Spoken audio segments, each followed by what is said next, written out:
Hi all, welcome to my YouTube channel. ഇന്ന് ഓണം സീരീസിലെ 7ാമത്തെ video ആണ്. ഇന്നത്തെ വീഡിയോയിലും 2 റെസിപ്പീസാണ്, അവിയലിൻ്റെതും സാമ്പാറിൻ്റെതും. അവിയലിന് ആവശ്യമായ കഷ്ണങ്ങൾ നമുക്ക് നോക്കിയാലോ. മത്തങ്ങ, പടവലങ്ങ, നേന്ത്രക്കായ, പയറ്, ക്യാരറ്റ്, ചേന, വെള്ളരിക്ക, മുരിങ്ങയ്ക്ക, പച്ചമുളക്, ഇത്രയുമാണ് എടുത്തിരിക്കുന്നത്. ഇനി ഇത് നമുക്ക് ഏത് പാത്രത്തിലാണോ ചെയ്യുന്നത് അതിലേക്ക് ഇട്ട് ഒന്ന് വേവിച്ചെടുക്കാം. ഞാൻ ചേനയാണ് ആദ്യം ഇടുന്നത്. കാര്യം വേവ് കൂടുതലായതുകൊണ്ട് ചേനയാണ് ആദ്യം ഇടുന്നത്.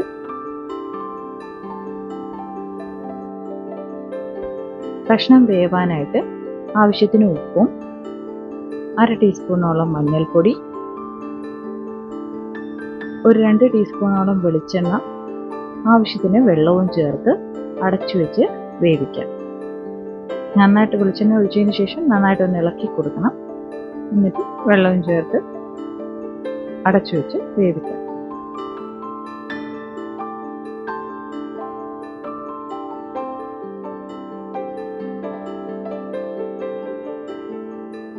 ഇനി ഇതിൻ്റെ അരപ്പിനായിട്ട് കുറച്ച് ചെറിയുള്ളി എടുത്തിട്ടുണ്ട്. ഒരു 2-3 അല്ലി വെളുത്തുള്ളി, ജീരകം, പച്ചമുളക്, കറിവേപ്പില, ഇത്രയും നന്നായിട്ടൊന്ന് അരച്ച് എടുക്കാം. കഷ്ണം വെന്ത് വന്നിട്ടുണ്ട്. ഇതിലേക്ക് നമ്മുടെ അരപ്പ് ചേർത്ത് കൊടുക്കാം. അരപ്പ് ഒന്ന് ചതഞ്ഞു വന്നാൽ മതി, ഒരുപാട് അങ്ങ് അരയണമെന്നില്ല.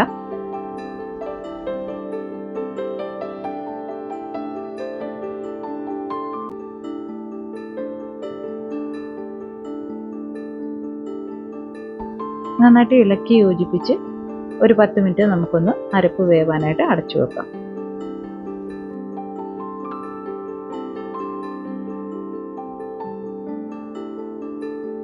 അവിയലിൻ്റെ അരപ്പെല്ലാം നന്നായിട്ട് വെന്ത് വന്നിട്ടുണ്ട്. ഇനി ഇതിലേക്ക് ഒരു 1/2 കപ്പ് തൈര് ഉടച്ച് ചേർത്ത് കൊടുക്കാം. നന്നായിട്ട് ഇളക്കി യോജിപ്പിച്ച് സ്റ്റൗ ഓഫ് ചെയ്ത് തൈര് ചേർത്ത് നന്നായിട്ട് ഇളക്കി യോജിപ്പിച്ച ശേഷം സ്റ്റൗ ഓഫ് ചെയ്യുക.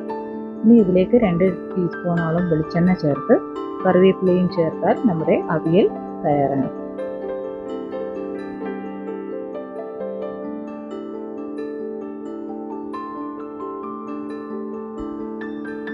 അടുത്ത റെസിപ്പി നോക്കിയാലോ. സാമ്പാറാണ്. അതിനായിട്ട് ഒരു 1/2 കപ്പ് സാമ്പാർ പരിപ്പ് എടുത്തിട്ടുണ്ട്. ഇത് നന്നായിട്ടൊന്ന് വേവിച്ച് മാറ്റി വെക്കാം. ഇനിയും സാമ്പാറിന് ആവശ്യമായ കഷ്ണങ്ങൾ ചേന, വെള്ളരിക്ക, പടവലങ്ങ, മത്തങ്ങ എല്ലാം ഒന്നിച്ചിട്ടൊന്ന് വേവിച്ചെടുക്കാം. അതിനായിട്ട് ഉപ്പ് ചേർത്ത് കൊടുത്തിട്ടുണ്ട്.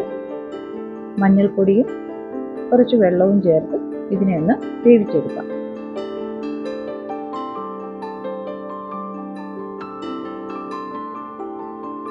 കഷ്ണങ്ങളെല്ലാം നന്നായിട്ട് വെന്ത് വന്നിട്ടുണ്ട്.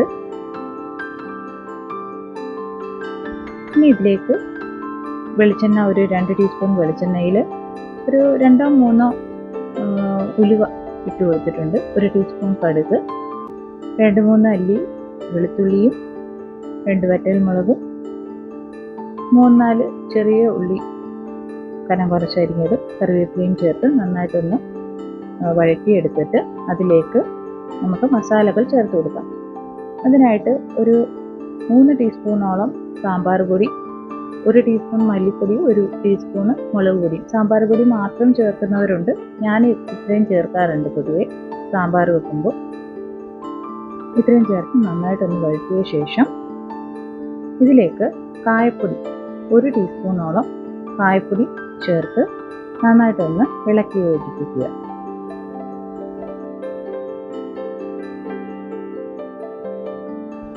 ഈ മസാലക്കൂട്ടിലേക്ക് ഞാൻ വേവിച്ചു വെച്ചിരിക്കുന്ന സാമ്പാർ പരിപ്പ് ചേർത്ത് കൊടുക്കുന്നുണ്ട്. ഈ മസാല പരിപ്പും എല്ലാം മിക്സായത് എടുത്ത് സാമ്പാറിൻ്റെ വെന്ത കഷ്ണങ്ങളിലേക്ക് ചേർത്ത് കൊടുക്കാം.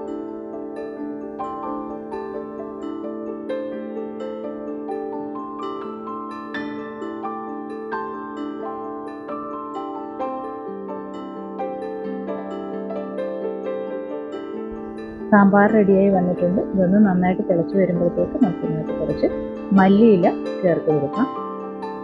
അപ്പോൾ നമ്മുടെ സാമ്പാറും തയ്യാറായിട്ടുണ്ട്. ഇന്നത്തെ റെസിപ്പി സാമ്പാറും അവിയലും എല്ലാവർക്കും ഇഷ്ടപ്പെട്ടെന്ന് വിചാരിക്കുന്നു.